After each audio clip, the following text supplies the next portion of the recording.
Welcome to The Joyful Life, the podcast for finding true happiness in every aspect of your life through spiritual, physical, emotional, and mental health. I'm your host, Anthony LaJoy, and thanks for joining us for another episode of exploration into personal success. Hey everybody, welcome to another episode of The Joyful Life podcast. This week we're going to do things a little bit differently. We're going to go live on Instagram and be taking questions from some of the listeners. So if you hear a short pause while we read questions and then give the answers, bear with us. It's just a little Q&A session. So please sit back and enjoy as we talk about the importance of having a routine. All right, so this is going to be super duper chill.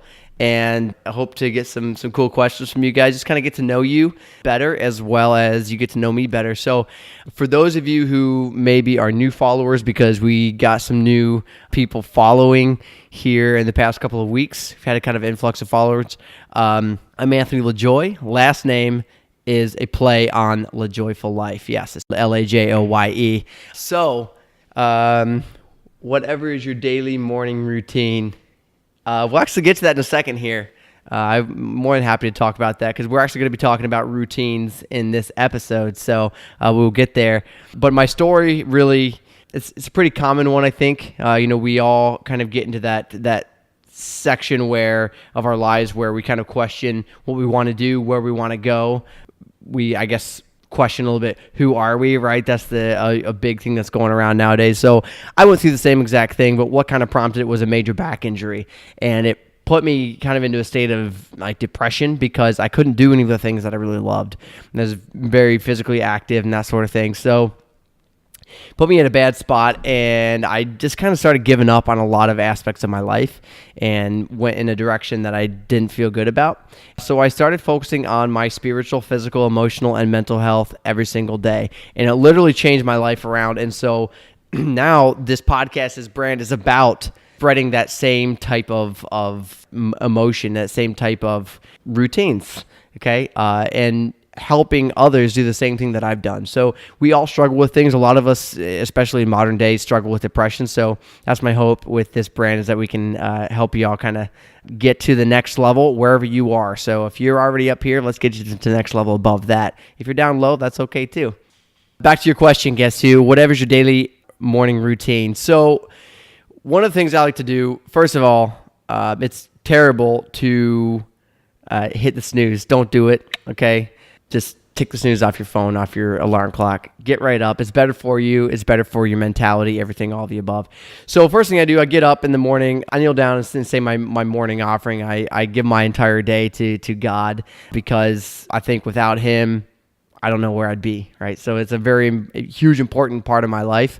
And then as part of that, I do like a little mini, almost meditation time of just clearing my head, going over in my mind 3 things that I'm thankful for that morning.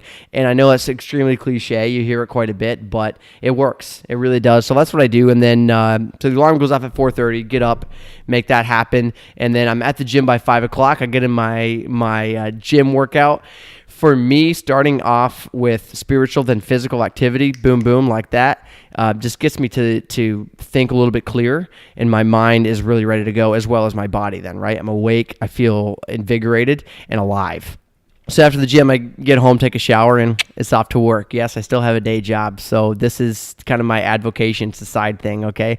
And it's something that I feel very passionate about, and I'm very happy to be helping all of y'all. So this is fantastic. But so then I get to work, and that's kind of my morning routine there in a nutshell. But we will be talking a little bit more about some ideas maybe y'all can do. Hey, what's up, Shells? To help you with your morning routines. But a couple of fun things that I was reading up on, actually, even this last week. I'd like to do a lot of research.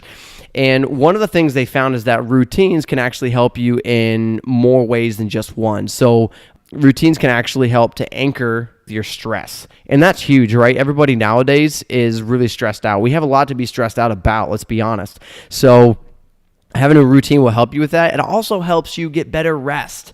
And here's why. Because when you go to bed without a clear image of what you want to do with the next day, what your plan is, where you're headed with that, your mind doesn't want to shut off, right? Because that's how the human body is wired, right? If you go back to the time of cavemen, okay, to go back super beginning, that's a time where our brains were wired to constantly be thinking of our surroundings and around us, because let's be real, we were not top of the food chain at that time. And so there were things constantly out to kill us, right? So our brains are wired like this naturally. That's how we were created, to constantly be awake and alive on things. So when you plan your day ahead of time, it allows your brain to say, okay, I have this part taken care of. I can now shut off and go to sleep. So it will help you through your sleep routine as well. And it also, if you are very organized, it can help you keep a healthy diet as well as stay on track with your fitness goals. So there's a couple quick things that a routine helps you with. How are you able to be so immensely happy and energetic? I think I'm just passionate about life. And every day now that I wake up without any back pain, every day that I wake up and I get to experience kind of this new life that I've been fortunate enough to find after my back injury, is something that I don't think I'll ever lose gratitude for. And having people like you to follow along and be appreciative and use some of these techniques, and they work for you too, that is immensely encouraging for me. So it gets me really excited when people get excited about this same stuff. So I guess kind of that's it. Part of it is just who I am too. I guess some of us are wired to be happy and excited and smiling all the time. So I'm a goofy dude. So as you follow along, I put up some stories that are real wingdingers there. Can't say I'm super proud of all of them, but hey, if they make you smile, I guess is a good thing. So here's the thing that I recommend you do when you're going to create a routine, because a routine is something that I've said here is very important to me. It brought me back from the brink, and I know it can help you out wherever you are at whatever point of your life. I recommend that you first sit down and notate out what your goals are. Be that spiritual, physical, emotional, or mental. Maybe you're really strong in one of them, but you need some work in the other three areas. Maybe you're weak in all four areas. I know I was. So write down what your weaknesses are, what you want to do, where your goal is, and then you can sit down and really itemize what you're going to do to get to those goals. And that's when you'll really start seeing the changes. But the important piece here is you need to stay excited about it every day. You need to, and when you might not even be excited about it every day, because there's going to be times that you wake up and it just ain't happening that day. It's an off day, right? It happens. But you need to stay on point and force yourself to do it. And that's at the point where it becomes a habit. Explain how necessary it is for order in one's life. Yeah, that's super important. So from the very first time you wake up, right? Think about what your first things are. You need to get on your socks, your shoes, your clothes, maybe take a shower, whatever it is. What if, pretend you're one of these people who just kind of throws all their laundry in the drawer, right? How much harder is that for you to find a matching pair of socks, right? You got to dig through, find two socks. That's just one example, but we're using it for this particular example, right? So you got to dig through and you find those two. Now you've wasted a little bit of time. Maybe you're running late already. So now you go, man, this would happen today, right? That happens. So when you get that feeling, imagine how much easier it would be if maybe you took the time when you did your laundry to pair up all your socks so they're all together, right? It's just one idea, but that's an example of how order is so important. And then when you get to the office, you're sitting at your desk, and someone needs to find something on your desk. You're out at lunch. They come over. They can't find anything. They call you. Oh, I don't remember where such and such a file was because I'm a slob. That's not good for anybody. So order is extremely important. You're very right. So thanks for bringing that up, actually. Back to creating your routines. Itemize down what you want to do, then itemize how you want to get there. Here's an example I use. So I like to do a planner. This is my 2019 planner, and let's open it up here. All right, here's an old one from back in January, but here's what it looks like for me. So I literally itemize it by like the minute, every 15 minutes. Boom, boom, boom, boom, boom. What I'm going to do, where I'm going to be, what I'm going to be doing. So what happens with that is when I get into a spot where I say, hey, where am I supposed to be? I look at my planner, it tells me where. And then I also have any reminders in there of what I'm supposed to do. So that's for planning out your time commitment. When you are not late for a meeting, it's a good feeling. When you're running late for a meeting, when you're running late for work, do you like that feeling? I don't like it, okay? So this is one way that I found that helps me to stay on track with things, but use the same idea when you're itemizing your stuff. So for example, let's take spiritual health. So you say, you know what? I haven't been to church in a long time. I need to start going again. So sit down. That's your goal. Go to church weekly as an example, right? So go to church weekly. What can you do to inspire yourself to go weekly? Well, you need to get in a more spiritual attitude. So maybe then you write down and say, I'm going to take 10 minutes a day to do prayer and meditation time. It's one thing. I'm going to take walks and appreciate nature around me. I'm going to say a morning offering in the morning. I'm going to say night prayers at night before I jump into bed. There's 4 things. Boom, boom, boom, boom, boom. Now, when you do those things, it makes you feel more spiritual, more open, more willing of what's going to happen in your life and be able to let things go. And now come Sunday, you're going to feel a lot more likely to go to church because you're going to feel more connected with your God. Does that make sense? Now let's go to physical. You want to get, I wanted to get from back pain, couldn't move, to back in the gym. So what did I do? First off, I just swallowed my pride that I needed help. So I had to go to the doctor, get the treatment I needed. Once my back was okay and I was able to start moving again, then I could say, all right, now it's time to go back to the gym. When I went back to the gym, do you think I went in and started deadlifting 300 pounds? No, I did not. I went back in and said, okay, let's isolate the back, right? So then you use machines that support your upper body, maybe leaning back and doing curls, or flat on your back, maybe doing a little bit of chest work, right? Or some shoulder raises. You do light things, walking, stuff like that. That's going to get you exercise. It's going to get your body, your blood pumping again and make you feel like, okay, I'm actually an active person. Because one of the worst things is when you haven't worked out for a while and you get back in the gym and you feel like a slob, you feel fat, right? I've been there. I know we all have been there. We all feel like that at times. And that's okay. That's what activity is for. So, but you see how I itemized that? And so you itemize what you want to do to get to your ultimate goal. And then it may take months. So that's where the sticking with it comes in, right? And you have to be patient. You have to work hard. But if you stick with it, you will make it. So you have to be mentally tough and stick with it that way, all right? So that's your physicality. Mental. For that, I like to think of it, I'm growing my mind. So a book, right? So that's simple. Let's say I want to read a book a month. What am I going to have to do that? First of all, you read a small book. Let's say you read a book a month. Secondly, you write down, hey, I'm going to read 10 minutes a day, similar to maybe the prayer thing. So you're going to read 10 minutes a day. Eventually, you get better at reading. You go faster, right? You read faster, and you're now catching up, and you're going to make your monthly goal. So that's growing your mind, or taking a class. That's another great way to do it. And then obviously your emotional health, really important. Some of us, man, we're just workaholics and we don't get out with our friends enough. So that's pretty simple. Schedule some time. Tell some of your close friends, hey, make me come out, make me come to dinner with you, make me go grab drinks with you, whatever that may be.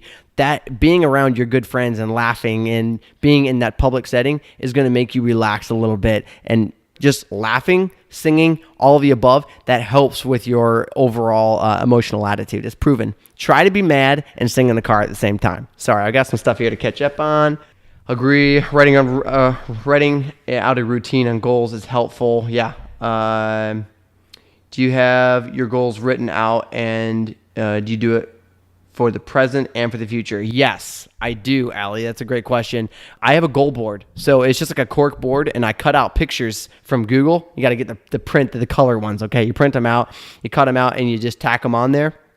And you want a vision of where you want to be in your life. So for example, for me, I put up like my dream house, my dream car, the type of job I wanted, all this kind of stuff, literally anything. This is your chance to dream. So a goal board is really, really good. And when your mind sees it every day, then studies have shown that you automatically start working toward it without even thinking about it. So that's a kind of cool thing.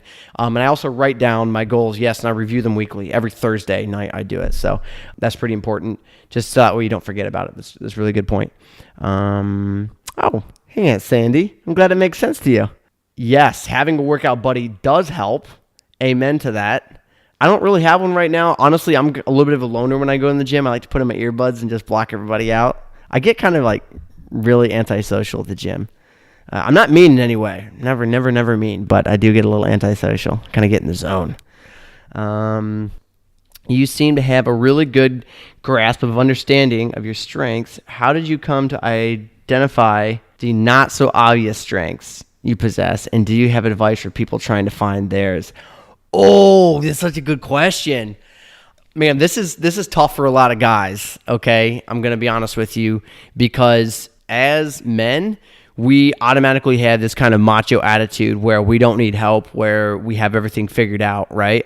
So that's another thing that I'm trying to kind of push a little bit, is that as a dude, you can still admit where your faults are. Now, you can't always say it to your friends. I mean, you can, but I'm saying it's not always easy to do. So that's where the quiet time really comes in for me. So I like to take long walks. Woods is awesome, or nature trails where you don't have a lot of people around and you can actually even speak out loud to yourself. That's really, really helpful for me, or running or something. If you have a couple close friends, that's great too. Ask your friends to be honest with you and say, hey, if there's anything about me you could change, what would it be? And tell them, like, hey, this is a bubble. Whatever you tell me does not come out of here. I'm not gonna hold it against you. I want you to be honest with me so that I can start working on myself. That's a really, really great way. And that'll also help you know if you have a true friend, because a true friend will actually tell you what you need to hear, not what you want to hear. So keep that in mind.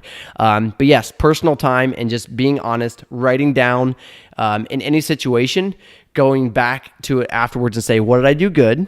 So give yourself a little high five, right? And then follow that up right away with, what did I do bad, or what could I do better? And anything bad, then you notate individually steps to improve that for next time. So if you're bad at public speaking, you could say, hey, I did really good at, explaining what I do for work, right? But we know what I could have done better is I could have connected with the audience better to begin with. So how could I do that? Well, I could tell a joke. I could, ask people where they're from. I could, ask people to tell me what their favorite color is, whatever. I'm just making this stuff up, talking off the top of my head now. But that's a couple of ideas. So just really be able to be honest with yourself, because when you're honest with yourself, literally look in the mirror, because the person you see in the mirror is your biggest obstacle every single time. And if you can conquer that person, sometimes you need to go to war with them straight up. But if you can conquer that person, you'll be all good. Let's see. What are a couple other things here? Oh, you know what? I also found very interesting. They did a study at Princeton, actually, and people often think that money is going to bring them more happiness. That's not the case, okay?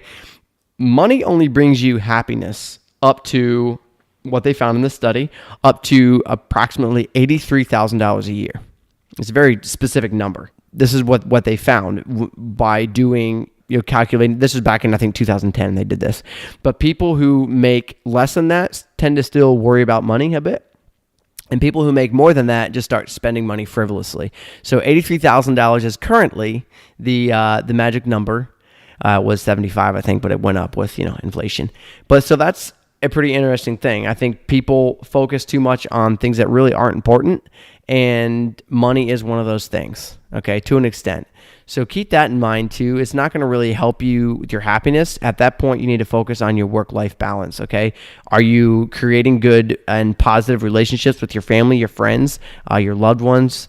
Are you, if you're a dad, are you traveling too much? Maybe you're making $500,000 a year, but are you on the road all the time and you never get to see your family? Is it really worth it? So these are things that you got to take into account. So a couple little things there for you.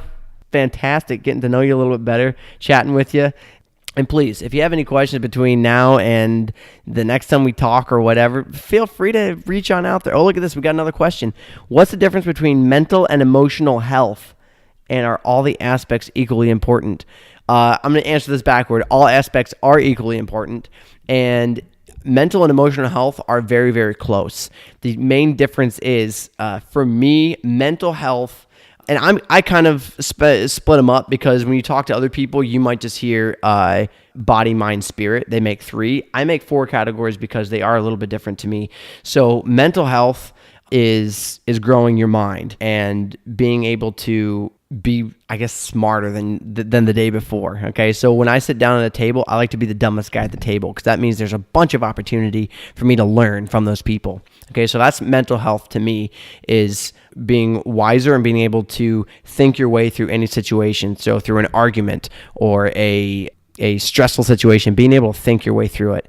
Emotional health is very, very similar, but that's where I take that more to the to how you interact with the people around you. So taking time to be happy, taking time to, just chill and veg out is the term they use, right? Or Netflix, sit at the beach, that kind of thing. That's just relaxing, letting your spirit go, and just breathing deeply and enjoying life. I should say too, mental health isn't just becoming smarter. There are a lot of folks out there with mental health challenges, right? So that is something that it also falls into that category, obviously. But for someone who has never had any type of mental issues, then I say still work on your mental health. And what I mean by that is reading and growing your mind. So, but the goal is to always become a better version of yourself in all 4 areas. So spiritual, physical, emotional, mental health. Be better than you were the day before. And like I say in the very first episode, it's kind of like a cell phone, right? They're always coming out with a new, better version of an iPhone or an Android. It's still an iPhone or an Android, but it's a better model. So always become the better model of you. All right? So until next time, you know what they say. Stay happy, stay humble, stay joyful. Thanks so much, guys, for joining. Have an amazing Tuesday night. God bless you all. Love you. Bye.